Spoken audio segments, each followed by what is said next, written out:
This video is brought to you by Blessed Be God Boutique, maker of Catholic fashionable apparel, handmade accessories, and more. At the time of this recording, Francis has allowed some of his subordinates to publish a study document on papal primacy, specifically on re-examining papal primacy and its decrees at Vatican I and Council of Trent and others in light of synodality and ecumenical dialogue and their particular interpretation of Vatican II. Critics of this have pointed out, I think rightly, that this will lead ultimately to the destruction of papal primacy if it is enacted.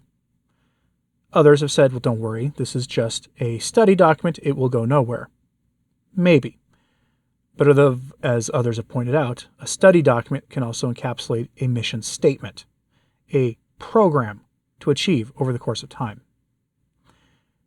One thing is for certain, the destruction of papal primacy has long been something the modernists have been trying to achieve. Don't take my word for that. Here is Malachi Martin from his seminal work, largely forgotten by people today, called The Keys of This Blood. And I want to thank a person in particular, you know who you are, who pointed me in the direction of this particular chapter of The Keys of This Blood. I didn't read the whole thing. He spends a lot of time in this describing Judas and why Judas is a much more important character than we tend to think of him in the Gospels. And yes, we tend to think he's very important. He betrayed our Lord, after all, and led to his actions leading directly to the Passion. But there's more to it than that. And I skipped over much of that because the point he's trying to make here is important. And it's easy to get lost in the weeds in a video like this. The bishops reforming the church, I'll put reform in air quotes, are effectively Judases.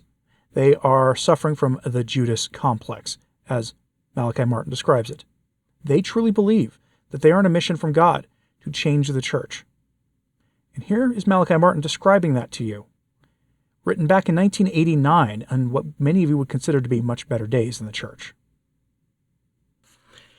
The Judas complex, Malachi Martin's warning of the destruction of papal primacy at the hands of men in the church. Judas Iscariot will be eternally known as the man who betrayed Jesus Christ to his enemies. In at least 20 languages, his name is synonym for traitor. To think of Judas or to mention his name is to evoke the image of the whole-cloth traitor, the traitor prototype. Yet there is no good reason for supposing that when he was originally called by Jesus to be one of his own special intimates, one of the foundational apostles, Judas was already up to treachery, that he was any less enthusiastically devoted to Jesus, any less worthy of that call, or any less determined to follow Jesus to the end than the 11 others chosen by Jesus at the same time he chose Judas. Nor can we suppose that Jesus withheld from Judas any of the special divine graces he conferred on the others.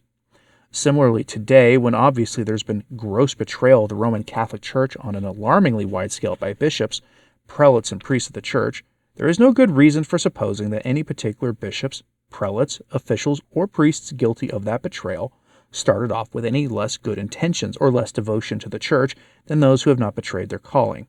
Neither can we suppose that those now engaged in betrayal have been denied the divine graces that are summarily necessary for the worthy discharge of ecclesiastical and ecclesial duties. Judas must have shared completely in the charism of an apostle, a chief pastor, thus prefiguring, as did all 12 apostles, what we call today the bishops of the Church. Living with Jesus day and night, traveling with him, hearing his words and seeing his actions, collaborating with him in his work, sent out by him with a mandate to preach the kingdom of God, to cure the sick, to exorcise demons, to exercise his authority, to rely on spiritual weapons and supernatural means. Judas cannot have started off as a more worldly, more cowardly, less enlightened than the other members of that special group. The same remarks with due regard to church development can be applied to bishops and prelates and their assistant officials in the church today. They are called to live intimately with Jesus through the fullness of their priesthood that is theirs by their episcopal consecration, to exercise the spiritual authority, and relying on the power of his Spirit, to be pastors of souls, curing, exorcising, preaching, reconciling, to follow the plan of salvation that Jesus clearly indicated when he established Peter as head of his church and as personal representative in the one true fold in which the actual salvation of individual souls can be effectively secured. But in a eerily reminiscent way of the error Judas committed, some bishops and prelates of their assistant officials have set themselves up as an anti-church within the church. They do not want to leave the church. They're not intending breakaways, they do not intend to shatter the unity of the church. They do not intend to obliterate the church, but just to make it over to their own plan. It is by now trivial in their minds that their plan is irreconcilable with God's plan as revealed through the present-day successor of Peter and his teaching authority. For after the manner of Judas's own spiritual myopia, they no longer believe in the Catholic doctrine of the papal magisterium, no more than the traitor believed any longer that Jesus was divine. They are convinced that they can reconcile that church and its enemies by, quote, decent compromise, that they really understand what is going on, and that they can assure the success of Christ's church by compacting with this world's leaders. But in their devoted creation of the anti-church within the church, from the Vatican chancery down to the level of parish life, they have successfully shattered the unity of the church, done away in fact with the once flourishing union of bishops with the Roman pontiff, and gravely debilitated the entire Roman Catholic institutional organization. The enormity of this error, and its almost boring and repetitive similarity with the error of Judas, in other words, the Judas syndrome of modern churchmen, becomes very apparent when you examine the traitor's behavior. Judas did finally betray Jesus, but it is important to note the good intentions with which he started down the crooked road that ended in the field of blood. Malachi Martin then goes on to describe Judas's details from the scriptures and Judas's life and his motivations and what he was. Things that you can infer from the readings and from, of course, the fathers of the church and other church authorities. And then he gives us this.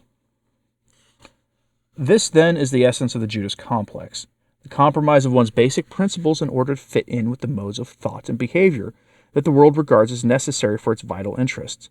The principle of that special group was Jesus, his physical existence, his authority, his teaching. Judas had been persuaded by his tempters and corrupters that all that Jesus stood for had to be modified by a decent and sensible compromise. This provides us with a sure norm by which we can identify the members of the anti-church now sitting foursquare within the Roman Catholic institutional organization. While the last 20 years of that organization's history is littered with compromises and hundreds of malfeasances by the churchmen, we must seek out and identify the major compromises that can be accurately described as acts of genuine malfeasance in high ecclesiastical and ecclesial office.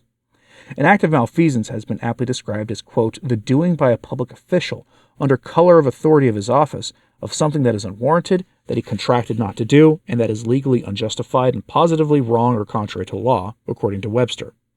Both misfeasance and malfeasance are used to describe abuse of office. The appreciable difference between these terms seems to lie in the extent and effect of the abuse. Misfeasance seems to be particular and limited, for instance, using the authority of one's office and obtaining incidental pleasures. Malfeasance subverts the office itself, converting it into something totally different from and contrary to what the office was meant to be.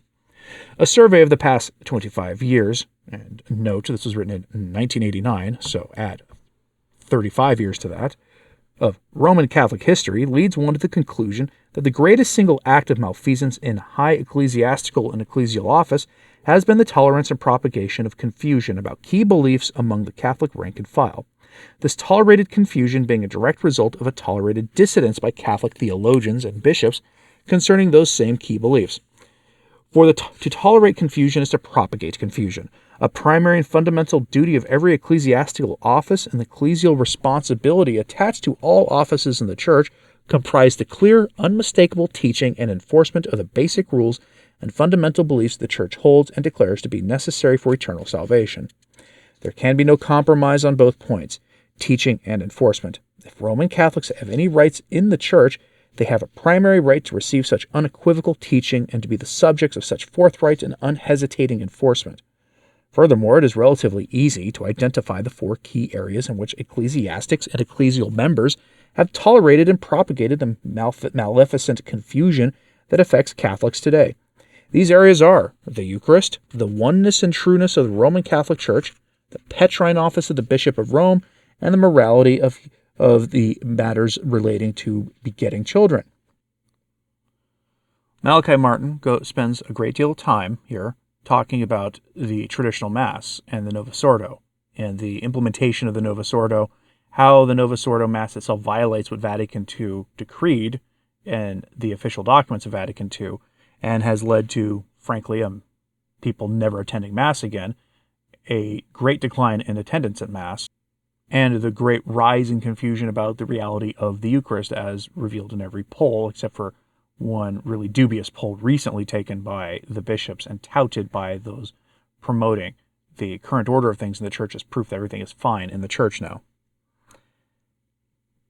This, of course, has led to great confusion. He then gives us this, which touches on papal primacy. The second vital Roman Catholic belief about which confusion reigns and is daily nourished concerns the oneness and trueness of the Roman Catholic Church. The essence of the confusion is this. Since the Second Vatican Council, and because of one of its official documents concerning religious liberty, the persuasion is now commonly abroad among bishops, theologians, priests, and laity that membership of the Roman Catholic Church is not essential for salvation, that there are many equivalent roads to heaven, non-Catholic and non-Christian, that everyone must be granted a moral and religious equivalence as regards the attainment of eternal salvation, even according to some that one can be saved without benefiting from the sacrifice that Jesus made of his life.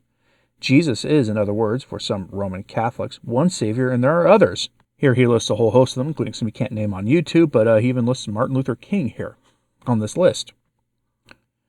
That the Roman Catholic Church is the one and true church in which and through which exclusively eternal salvation can be achieved, that is now in severe doubt and wrapped in confusion. There has thus grown up, due to the febrile attention of the anti-church, an entire panoply of ecumenical, quote, gatherings, contracts, celebrations, liturgies, documents of agreement, the keynote idea of these being that, quote, we are all sons of God and, quote, brothers in the human family, so we all set out on, quote, our common pilgrimage, nobody claiming to be solely right, or the one true Church of Christ, and nobody declared to be wrong. But an obvious misreading of yet another text from the Second Vatican Council documents, it is declared that, quote, the people of God includes the Roman Catholic Church, but also many, many others who are not and will never be, because they don't want to be, Roman Catholic. In most of the dioceses of Europe, North America, and Australia, for instance, any attitude other than the new ecumenical attitude will effectively close all doors. The confusion among the Catholic faithful is enormous under these circumstances. Because the Vatican Council document on religious liberty condemns any attempt to force anybody to adopt a religious belief against his will, it is assumed and understood thereby that any human being has an innate right to choose and believe in a false religion. This is tantamount to saying that anyone has an innate right to be religiously in error. This is not only false as a religious proposition, it is a contradiction in terms for anyone who is supposed to believe in the one true Church of Christ. For if the proposition is true, then no religion is right, no religion is wrong. In fact, there is no way that a human being can arrive at religious truth. Nothing has contributed more effectively to this decadence of Roman Catholic religious unity and identity than the pervasiveness of the idea that suddenly, as of the mid-1960s, Roman Catholics found out that they, as Catholics, belong to the, quote, general mainstream of religious feeling and belief among all men and women. Likewise, nothing has contributed more effectively to the confusion of Catholic rank and file. For when they see and hear their prelates and their priests acting and talking as if there were no specific Catholic uniqueness and truth, immediately their logical instinct is to regard the moral laws of the Church and its dogmas as optional. If others are not required to believe those dogmas and obey those laws, why should I? There thus arise the cafeteria Catholics, with a pick-and-choose attitude to Roman Catholic dogma and moral law. They insist on remaining in the Church and calling themselves Catholic, but stoutly maintain that they need not believe this, that, or the other dogma, need not observe this, that, or the other moral law. Their numbers teem in the Catholic Church today and include single individuals and organized groups. The confusion in this matter continues unabated. Most of the initiatives for the new ecumenism and most of the theorizing about it and the false idea of religious liberty have come from Roman Catholic prelates and their theologians, and from minor diocesan officials who engage in an ecumenical network organized at the diocesan level and implemented at the parish level. There has not yet been a very clear and unmistakable statement by bishops, followed by faithful enforcement of the fundamental Roman Catholic belief that this Church is the one and the true Church founded by Christ, to which all men and women must belong if they are to be saved from eternal condemnation. Nor have the Roman authorities made any ostensible effort to rectify this grave deficiency in the bishops of the Church. The relationship of bishops to the Bishop of Rome as Pope and as personal vicar of Christ is the third heading under which confusion has been allowed to develop. Catholic dogma says that each bishop is the legitimate chief pastor of his diocese, provided he be in communion with the Pope. That is to say, that he hold the same beliefs and moral laws as the Pope, and that he is subject to the jurisdiction of the Pope. The Pope, as universal pastor of the Church, is also pastor of each diocese in his own right. All the bishops of the Church, about 4,000 in actual number, together with the Pope, constitute the college or assembly of apostles, and they can legislate with infallibility for the Church universal as members of that college headed by the Pope. but Roman Catholic doctrine holds that the Pope by himself can do all that this college can do doctrinally and in jurisdiction and in moral discipline. The College of Bishops can do nothing without the collaboration and headship of the Pope. There are therefore two distinct relations, one between each bishop individually and the Pope, another between the Pope and all the bishops as a body, and this relationship is called the collegiality of the Church. Again, by dint of skillful but incorrect reading of the text from the documents of the Second Vatican Council, the persuasion has been nourished by prelates and theologians that a second form of collegiality exists between the bishops of one country. Thus it is claimed that the National Conference of Catholic Bishops in a country can legislate in doctrine and discipline quite apart from what the Pope may think, approve or disapprove, and that they can do this infallibly. That is, they will not err in what they propose for belief and moral practice. No National Conference of Bishops has as yet had the courage or the gall to come out with a blanket statement to that effect. But already, Catholics have noted over a 20-year period how their National Conferences of Bishops have legislated both doctrine and discipline in direct contradiction of the known teaching of the Pope. Needless to say, more than one theologian has proposed theological arguments to bolster this heretical independence of bishops' conferences. The idea that National Catholic Church, American and Canadian, French, Brazilian, and so on, has been born. It is not merely an idea. It is a guiding principle of many diocesan activities that have the blessing of the bishops. Bishops and their activist clerics and layfolk are thinking along these lines. They have not as yet had the courage to come out frankly and in bold terms. But we must be careful not to mistake the purpose of such a slowly emerging national church.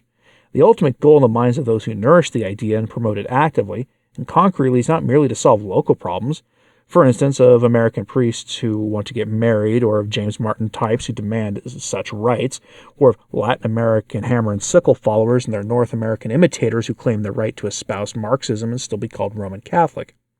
In the minds of the purveyors of this new collegiality, among the bishops of any one National Conference of Bishops, there stands as ultimate objective the liquidation of absolute papal control over the dogma and moral discipline in the Church. In their minds, the truly Catholic Church, no longer called Roman, would consist of a gaggle of, quote, national churches, bound together by sentiment and association, always reverential toward the so-called Venerable See of Rome and their brother the bishop, but free in their autonomy to be mature brother bishops of the Venerable Bishop of Rome, and thus be free to arrange the national affairs of their church merely according to the local culture. Obviously, such a liquidation of the Petrine office could only be effected by the consent of its occupant, and the easiest way in which that could happen would be the election to the throne of Peter of a papal candidate, who prior to his election is known as favoring such a liquidation. Domination of a papal conclave by that sort of mind would be a prerequisite for success in this epoch-making adventure. For epoch-making it is, to transform the almost 2,000-year-old tradition of the Roman Catholic Church by ending officially and once and for all the papal primacy, such as it is evolved over the centuries and has been asserted by every ecumenical council of the Church, including the Second Vatican Council. That was Malachi Martin, The Judas Complex, from his work The Keys of This Blood. That book was written before he changed his attitude about John Paul II. If you read The Keys of This Blood, you will see he has an attitude towards him that you'll find pretty common among conservative Catholics, that, absolutely thinking he's the greatest pope of their lifetimes, if not ever, that sort of thing. His attitude toward him changed reportedly after he met him in person. You see that his new attitude more on display in many of his interviews given after 1995 when Windswept House was published. But I'm curious, what do you think of this? His description here of them essentially betraying the Petrine office.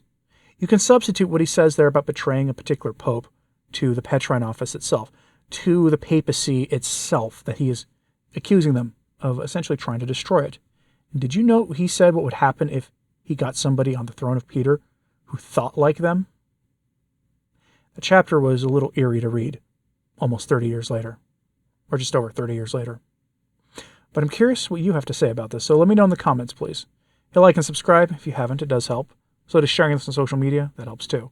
And thanks to the patrons and channel members who support the work of this channel. Your support keeps these messages coming. And as always, pray for the Church. I'm Anthony Stine. Ave Maria.